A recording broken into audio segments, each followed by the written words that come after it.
Hello बच्चों, मैं आशा करता हूं कि आप सब बहुत अच्छे होंगे और आप लोग की स्टडी बहुत अच्छे से चल रही होगी।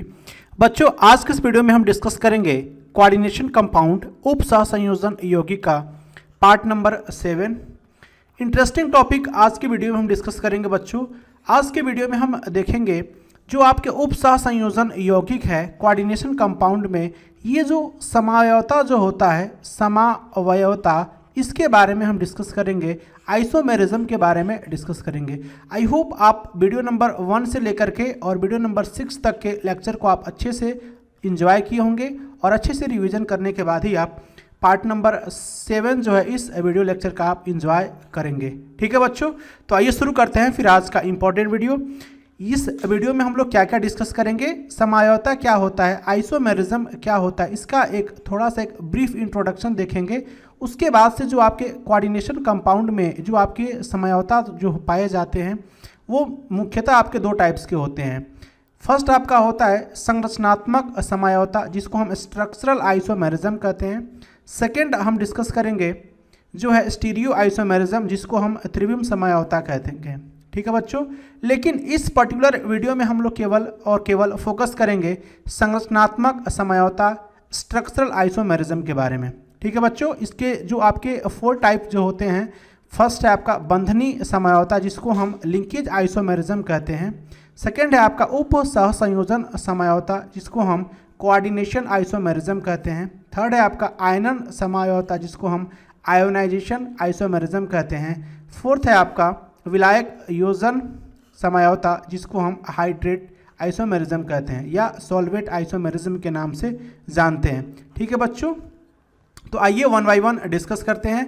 फर्स्ट पॉइंट है जो आपका ये समावयवता वर्ड क्या होता है। बच्चों, ये समावयवता वर्ड के बारे में अगर आपसे मैं कहूँ तो आपने क्लास 11th में भी पढ़ा होगा, जनरल ऑर्गेनिक केमिस्ट्री GOC में। ठीक है बच्चों, तो बेसिकली जो है इसको आप ऐसे समझ सकते हैं। यहाँ पे देखिए, यहाँ पे मैं आपके कुछ बच्चों का यहाँ पे मैं इमेज लगाया हूँ। ठीक है, सारे के सारे आप 1 मिनट के लिए सपोज कर सकते हैं कि सारे के सारे जो हैं आपके क्या हैं, ये बॉयज़ हैं। क्या है बच्चों, ये बॉयज़ हैं, नन्हे मुन्ने बच्चे हैं। तो इन बच्चों में आपको ये कॉमन चीज़ देखने को मिलेगा कि ये सारे के सारे जो बच्चे हैं बेसिकली आपके क्या हैं कि सबके पास जो है ये क्या है, 2 आँखें दिख रही है। 2 आपके जो है सबके जो है आपको देखने को मिलेगा 2 आंखें, सारे के सारे बच्चों में 1 नाक देखने को मिलेगा। ठीक है बच्चों, 1 आपका माउथ या मुंह देखने को मिलेगा। लेकिन अंतर क्या है इन चारों बच्चों में, बेसिकली जो है वो हाइट का अंतर देखने को मिल सकता है। इसके जो शेप में जो है, इसका किसी का शेप आपका जो है ये गोल मटोल हो सकता है, कोई लंबा हो सकता है, कोई चौड़ा हो सकता है। लेकिन ये चारों के चारों जो हैं, अगर इनके अंगों के बारे में बात करेंगे तो सारे के पास जो आपको 1 कान देखने को मिलेगा। ठीक है बच्चों, तो आप इसी तरीके से केमिस्ट्री में जो है कुछ ऐसे आपके ऑर्गेनिक मॉलिक्यूल जो होते हैं, आपके जो भी आपके कंपाउंड होते हैं, उसमें यह देखने को मिलता है बहुत सारे ऐसे कंपाउंड के जो आपका केमिकल फार्मूला या रासायनिक सूत्र तो समान होते हैं, लेकिन अंतर कहाँ पे देखने को मिलता है बच्चों, तो ये जो परमाणुओं की जो व्यवस्था जो होती है, अरेंजमेंट जो होता है, ये इसमें अंतर देखने को मिलता है। ठीक है बच्चों, तो जब हम ऐसे कह सकते हैं कि आइसोमेरिज्म में जो आपके ऐसे कंपाउंड 2 या 2 से अधिक कंपाउंड जिसका केमिकल फार्मूला या रासायनिक सूत्र समान होते हैं लेकिन परमाणुओं की व्यवस्था आपकी अलग अलग देखने को मिलता है, तो ये जो आपके यौगिक होते हैं एक दूसरे के क्या कहलाते हैं, समावयवी कहलाते हैं। ठीक है बच्चों, जैसे आप यहाँ पे देख सकते हैं केमिकल फार्मूला में CH3 CH3। ठीक है बच्चों, ये बेसिकली आपका क्या है, कीटोन है।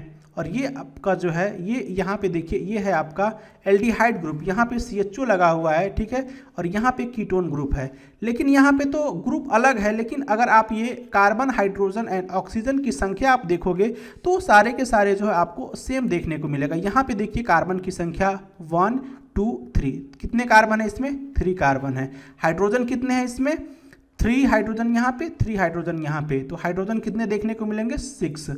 और यहाँ पे ऑक्सीजन कितने देखने को मिला आपको, जो है वो 1 ऑक्सीजन देखने को मिलेगा। सेम वही चीज़ें यहाँ पे भी आपको देखने को मिलेगा। ये जो कार्बन की संख्या है कितना देखने को मिलेगा, यहाँ पे भी आपको देखने को मिलेगा कार्बन की संख्या कितना, 3 देखने को मिला। और ये हाइड्रोजन की संख्या देखिए, तो हाइड्रोजन की संख्या आपको यहाँ पे भी 3 2 5 और 1 6, हाइड्रोजन यहाँ पे भी आपको 6 देखने को मिलेगा। और यहाँ पे ऑक्सीजन देखिए, ऑक्सीजन यहाँ पे कितना देखने को मिलेगा, 1 देखने को मिला।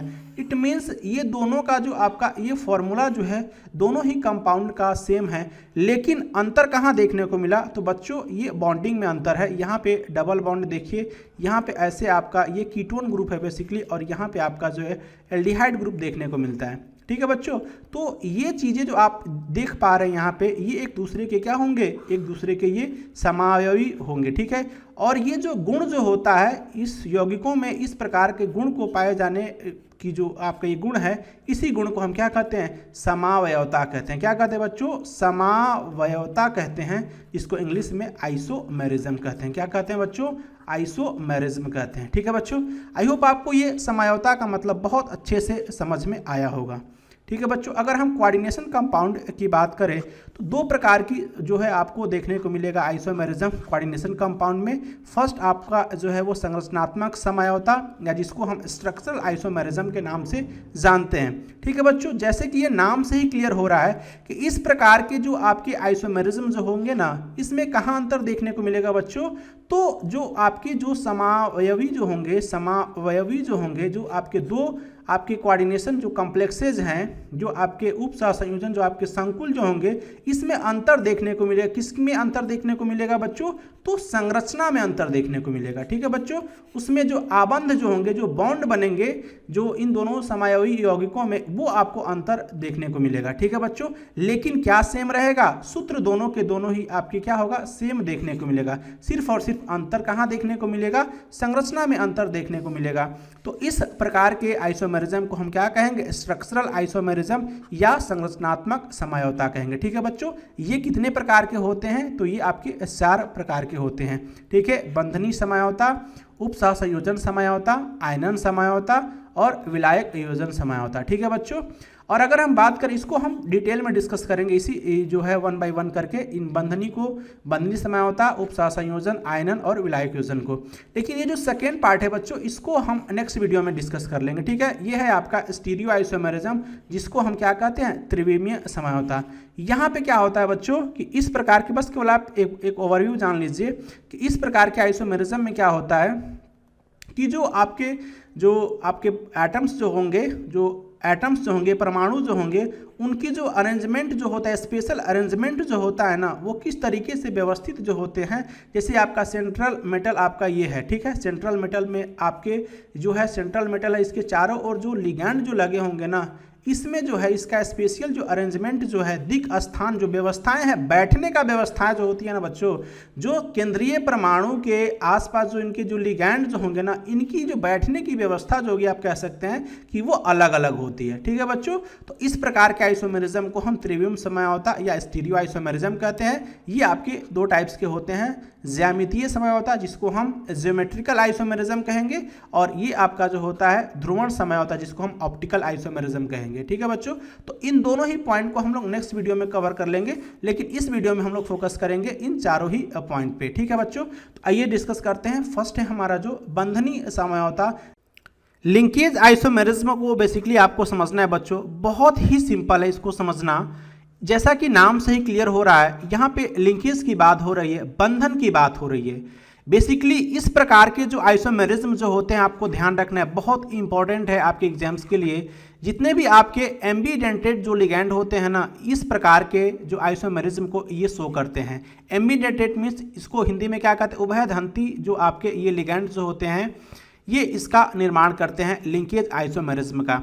जैसा कि यहाँ पे आप ये देख सकते हैं कि थायोसाइनेट एक लिगैंड जो है, एक प्रकार का जो है, यह एम्बीडेंटेड लिगैंड है। कभी कभी क्या होता है कि ये जो है, कभी कभी ये जो NCS जो है, ये आपका थायोसाइनेट लिगैंड है। कभी कभी N जो है आपका, ये केंद्रीय परमाणु से आपका ये जुड़ जाता है, और कभी कभी क्या होता है कि ये जो है आपका केंद्रीय परमाणु से जो है आपका सल्फर जो है अटैच हो जाता है। ठीक है बच्चों, तो 2 प्रकार के जो आपके ये कंपाउंड हैं, इसमें ये अलग अलग, कभी कभी ये नाइट्रोजन जो है केंद्रीय परमाणु से जुड़ करके आपका ये, और कभी कभी जो है केंद्रीय परमाणु से आपका सल्फर जुड़ करके जो है ये क्या करते हैं कि आइसोमेरिज्म को प्रदर्शित करते हैं। लेकिन यहाँ पे आपको ध्यान देना है कि जो आपके ये साइंटिस्ट हैं, इनका नाम जॉर्ज जेन्सेन है, इनके द्वारा बेसिकली जो है CuNH3 5NO2 Cl2 इस प्रकार के जो कॉम्प्लेक्सेस में इनके द्वारा जो है इस व्यवहार की खोज किया गया था।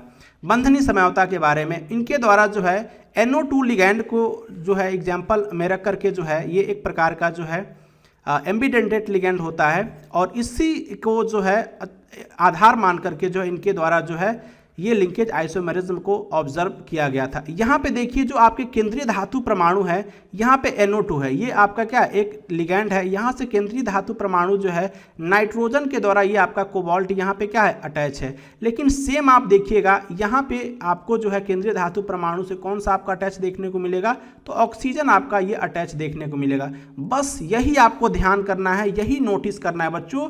ये माइन्यूट सा जो डिफरेंस आपको ये दिख रहा है, केंद्रीय धातु परमाणु से जो अटैचमेंट जो है, एक जगह नाइट्रोजन आपका अटैच हो रहा है और एक जगह आपका जो है कौन अटैच हो रहा है, ऑक्सीजन से अटैच हो रहा है। यही तो है आपका जो है ये लिंकेज आइसोमेरिज्म। देखिए दोनों तरफ जो आप देखोगे तो NO2 दोनों ही जो है कंपाउंड में देखने को मिलेगा। बाकी सारा का सारा जो स्ट्रक्चर क्या है आपको सेम देखने को मिलेगा, सारा का सारा जो है आपको स्ट्रक्चर सेम देखने को मिलेगा। यहाँ पे आपको जो NH3 आपको ये 5 देखने को मिलेगा और यहाँ पे भी जो है आपको ये 5, दोनों ही स्ट्रक्चर में सिर्फ और सिर्फ अंतर है। तो अंतर ये है कि यहाँ पे जो आपका केंद्रीय धातु परमाणु है जो आपका नाइट्रोजन से अटैच हो रहा है और यहाँ पे जो है केंद्रीय धातु परमाणु जो है वो आपका वो ऑक्सीजन से अटैच हो रहा है। और इस प्रकार के जो आइसोमेरिज्म इनके द्वारा जो ऑब्जर्व किया गया था तो इसको हम क्या बोलते हैं बच्चों, तो ये लिंकेज आइसोमेरिज्म या बंधनी समझौता के नाम से इसे जानते हैं। ठीक है बच्चों, आई होप आपको ये बंधनी समझौता बहुत अच्छे से समझ में आया होगा। नेक्स्ट है बच्चों, ये है आपका उप सहसंयोजन समझौता जिसको हम कोऑर्डिनेशन आइसोमेरिज्म कहते हैं।